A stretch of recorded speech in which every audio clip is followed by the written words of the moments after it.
Sveiki, čia gpb.lt tekstai. Aš esu Tadas ir šiandien jums perskaitysiu Tomo Marcinkevičiaus tekstą Ko Paulius Gritėnas jums nepasako. Apie populizmą ir antipopulizmą šiek tiek išsamiau. Šis straipsnis atsakymas Paulio Gritėno straipsniui Populizmo žinynas, prieš porą dienų pasirodžiusiam LRT portale. Beigi bandymas problemiškai pažvelgti į populizmą, kurį pagrindinės kalbančios galvos aptarė pernelyg supaprastintai. Originalų straipsnį, žinoma, rekomenduoju paskaityti. Nėra jis nei pernelyg geras, nei pernelyg blogas, sakyčiau programinis. Galbūt tiktų 11 pilietinio ugdymo pamokai. Tik į akis iš karto krenta, kad Gritėnas rašo veikiau ne straipsnį, o knygos referatą. Geriausiu atveju recenziją ar pamintį į mus perskaičius knygą. Kokie politiniai mitai leidžia mėsinėti Alžyrietį. Toji knyga prancūzų istoriko Raulio Gérardė Politiniai mitai ir mitologijos. Gritėnas ją porą kartų pacituoja straipsnio pradžioje, po to tikriausiai tampa kiek nepatogu kartotis. Tas straipsnis sukalamas technika prancūzų istoriko išvada, jos pritaikymą šiuolaikiniai Lietuvai, kartojame 10 kartų. Irgi nieko blogo nėra, geras žanras. Tik žanrą reiktų nurodyti aiškiau, mat tada galėtume suprasti ir šios knygos bei jos autoriaus istorinį ir politinį kontekstą. Prieš tapdamas istoriku, Gérardė jaunystėje pasilakstė su kraštutiniais dešiniaisiais, monarchistais bei antisemitais Action Française. Per Antrąjį pasaulinį karą, tiesa, veikė prancūzų pasipriešinime naciams. Jau tapęs istoriku, iki gyvenimo galo palaikė prancūziškojo Alžyro idėją ir kolonialistinį Prancūzijos karą Alžyre. Jei apie tokį negirdėjote ir primiršote, trumpai priminsiu. 1954–62 Alžyre vyko nepriklausomybės karas prieš Prancūziją.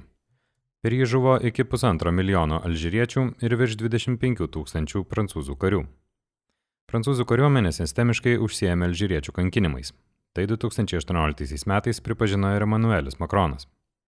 Prancūzų kariuomenė žudė civilius, prievartavo moteris, užsiėmė nėščiųjų mėsinėjimu, suimtosius kartais iš sraigtasparnio mesdavo tiesiai į jūrą. Laidojo žmonės gyvus, krėtė juos elektra, marino būdu. Ir griežtai cenzūravo bet kokias žinias apie kankinimus. Taip griežtai, kad ši tema liko tabu Prancūzijos visuomenėje keliems dešimtmečiams, o karas vis dar vadinamas bevardžiu karu. Mat jo kultūringoje kompanijoje nedera minėti. Gerai, o ar tai turėtų diskredituoti Gérardė knygą apie politinius mitus ir mitologijas? Na, aš jos neskaityčiau, kitiems nerekomenduočiau ir tikrai jau necituočiau, kaip autoritetingo šaltinio apie ideologiją, bet čia jau skonio ir sąžinės reikalas. Problema kiek kita, ar dėl tingumo, ar dėl įtemptos darbotvarkės, ar tiesiog nematydamas reikalo, Gritėnas knygos ir jos autoriaus konteksto skaitytojų nepateikė. Gera recenzija, neapsimetanti politikos apžvalga, bent tiek padarytų. Kita problema, kai kalbame apie ideologijas, o jei kalbame apie populizmą, tai tikrai apie jas kalbame, pravartu visada duoti žinoti apie savąją, o tuo labiau apie savo šaltinius. Aš, pavyzdžiui, esu prisiekęs socialistas. Jei tikėjotės kažko kito, sveiki pirmą kartą užėję į GPB. Neišsigaskit, apsižvalgykit. Mes čia įvairias temas nagrinėjam, tikrai išsirinksite. Gritėnas, žinia, yra liberalas. O Gérardė buvo prisiekęs nacionalistas, kolonialistas, karo šalininkas, tam tikrų gyvenimo metu ir monarchistas. Pažiūrėkime, kaip skamba. Originali versija. Citata. Puikioje prancūzų istoriko Raulio Gérardė knygoje Politiniai mitai ir mitologijos yra pabrėžiama. Sąžiningai paredaguota versija. Puikioje prancūzų istoriko, nacionalisto, aistringo prancūzų kolonializmo šalininko Raulio Gérardė knygoje. Atviriau? Daug atviriau. Žinome, su kuo turime reikalą, ko reiktų saugotis, į ką reiktų atkreipti dėmesį? Žinome.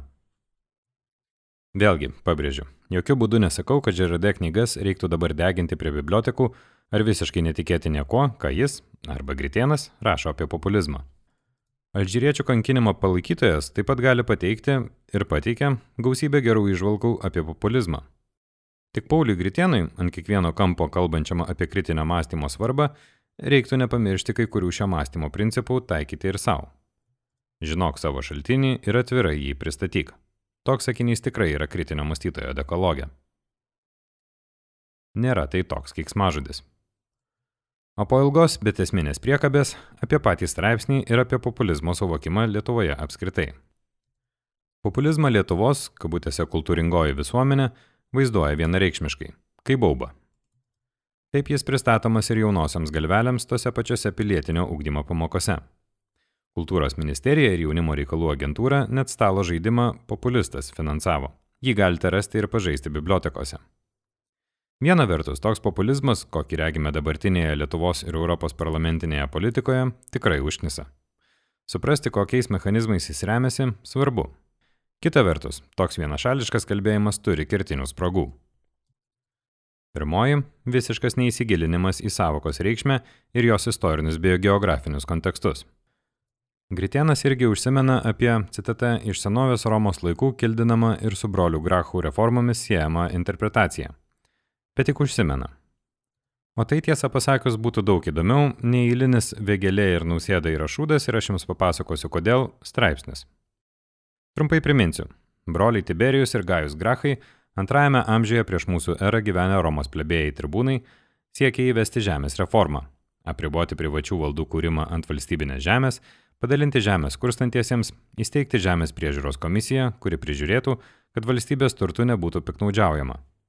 Broliai buvo nužudyti politinių priešininkų, bet didžioji jų reformų dalis buvo įgyvendinta, nors ir po jų mirties. Geografinis kontekstas. Populizmas nėra keiksmažodis visame pasaulyje, kaip kartais bandoma pavaizduoti. Kai kuriuose pasaulio dalyse, ypač tose, kurios labiausiai nukentėjo nuo europiečių kolonizacijos, tai yra Afrikoje ir Pietų Amerikoje, save populistais išdidžiai vadina nemažai sėkmingų politikų. 1973 metais už CŽV pinigus nužudytas Čilės prezidentas Salvadoras Allende buvo populistas. Populistas yra ir dabartinis Brazilijos prezidentas Lula da Silva. Populistas buvo ir legendinis Burkina Faso prezidentas Tomas Sankara. Populistų ir ne tik šlykščių esama ir Europoje bei Šiaurės Amerikoje. Tai ir Žanas Lukas Melanchonas Prancūzijoje ir Bernie Sandersas JAV, ir Podemos Ispanijoje ir taip toliau. Kodėl? Todėl, kad populizmo šaknyje vis dar lieka žodis populus – liaudis. Čia Gritėnas ir aš sutarėme, įsiklausyti į liaudės balsą, atliepti jį, ieškoti būdų jam reikštis realybėje yra geras dalykas. Taip save ir mato minėti politikai. Jie gali patikti arba nepatikti, bet vienu žodžiu tėkštelėje populistai, panašu, nurašome milijardų žmonių politinius įsitikinimus, interesus, aktyvizmą, kasdienės ir rinkiminės kovas visame pasaulyje. Dar reiktų priminti, kad ir Lietuva yra turėjusi prezidentą populistą. Lietuviškai būtų liaudininką.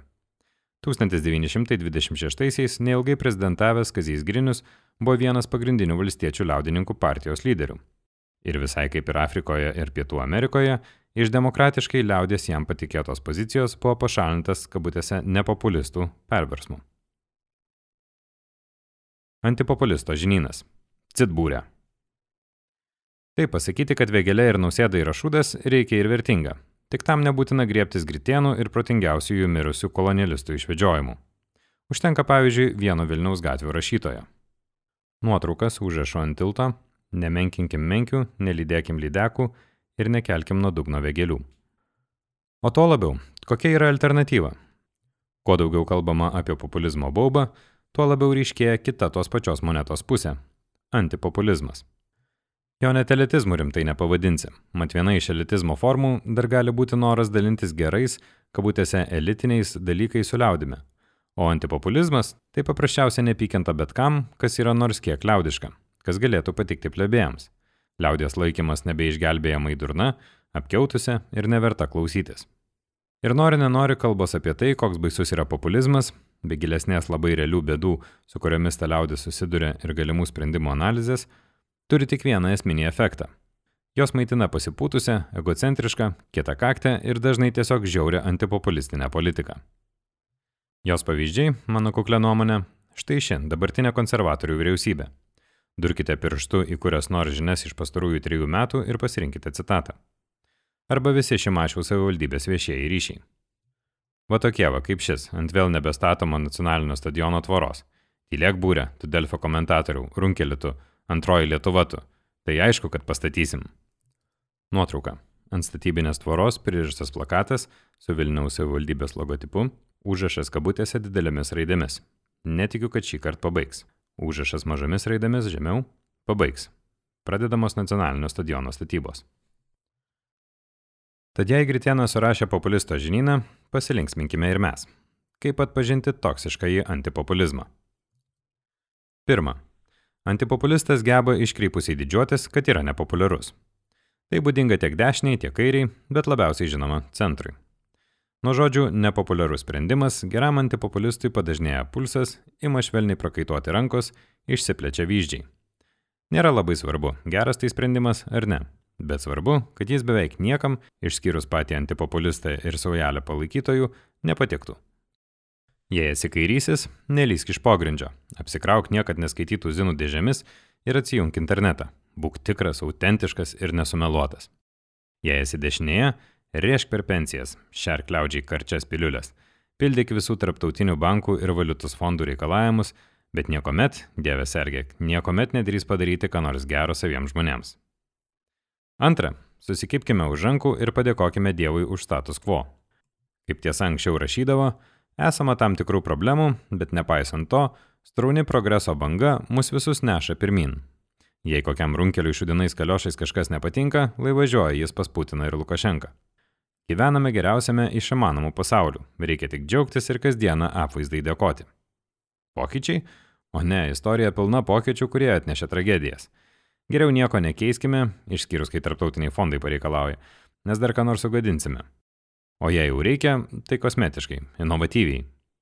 Arba jeigu apačios labai nori, ima bruzdėti, streikuoti, rėkauti, pamoderuokime, priskirkime renginio vedėjus jiems, mediatorius, kad patys kokių nesąmonių neprisigalvotų. Trečia. Save gerbintis antipopulistas negali kreipti jokio dėmesio į jokias visuomenės emocijas. Politika pagal jį tik racionalius sprendimus nuolat priimančių individų racionali sąveika. Visa kita iškrypimas, vedantis mus prie 1000 metų tamsos. Vaikų ašaros, policininko nušauta moteris, absurdiški teismų nutarimai, prie sienos mirštantys migrantai, paprasčiausias žmonių pasipiktinimas dėl kasdienių bėdų, netvarkų ir neteisybių, į visą tai reikia žiūrėti ciniškai, per atstumą, su gausybė sarkazmo. Galiausiai palikti visą išmanantiems ekspertams ir atsakingoms institucijoms. Sukurti komisiją, apsvarstyti komitete, vyksta tyrimas. Ketvirta. Bet kokia vienybė pagal antipopulistus turi būti patvirtinta iš viršaus. Jei vienybė yra tau gera ir tinkama dabartiniam planui, ji yra gera ir tinkama, už ją bus teikiami apdovanojimai, gerai atsilieps valdžios pamokyta žiniasklaida. Jei žmonės vienijasi ne taip, kaip tau norėtųsi, kabutėse neteisingai protestuoja, jie arba populistai, arba naudingi idiotai, arba kraujuojančios širdelės, arba tiesiog durniai, arba, kai jau niekas nebeveikia, priešiškojo užsienio agentai. 5. Antipopulistui nereikia tikro populiaraus demokratinio palaikymo. Tiek parlamentinėje, tiek neparlamentinėje politikoje jam pakanka nedidelės, bet atsidavusios šalininkų grupės. Tokie yra pavyzdžiui konservatorių rinkėjai. Nors jų stabiliai nedaug, jie visada ateina į rinkimus. Visada stovi partijos užnugaryje ir tiki, kad nepaisant 100 skandalų ir 1000 politikos, komunikacijos, strategijos kliurkų, tai yra vienintelis kelias priekin. Jiems mobilizuoti net nereikia aistros ir polėkio. Pakanka tik, kaip minėta, kasdien dėkoti už status quo. Ir 6. Tikriausiai svarbiausia, šlykščiajam antipopulizmui reikia šlykščiojo populizmo. Antipopulistų šalininkams ir rinkėjams visada reikia tamsiosios pusės, kuri būtų kvaila ir bjauri. Ji reikalinga, kad iš jos būtų galima nuolat šaipytis ir bijoti pačiam bei gąsdinti kitus. Jei tik nors porą centimetrų žingsnių iš praminto takelio, nugarmėsi į vėgėlių pilną dugną. Vienas pagrindinių antipopulizmo principų – nenorėk geriau, nes bus blogiau. O Orlauskai, Gražuliai ir mokytojos Astros kaip tik ir parodo, va taip va bus blogai, jei ne mes, tai valdžioje bus va šitie.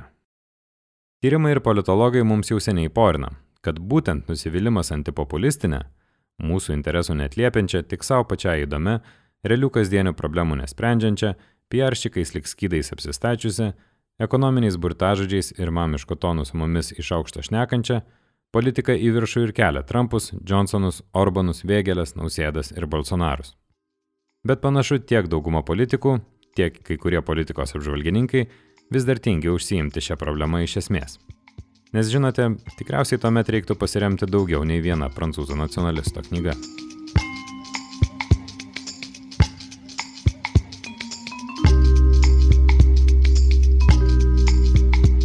Daugiau puikių Tomo straipsnių ieškokite gpb.lt, o jų garso įrašų klausykite visur, kur klausotės ir šio. Mus paremti beveik jau privalote per Contribui, PayPal ir Patreon.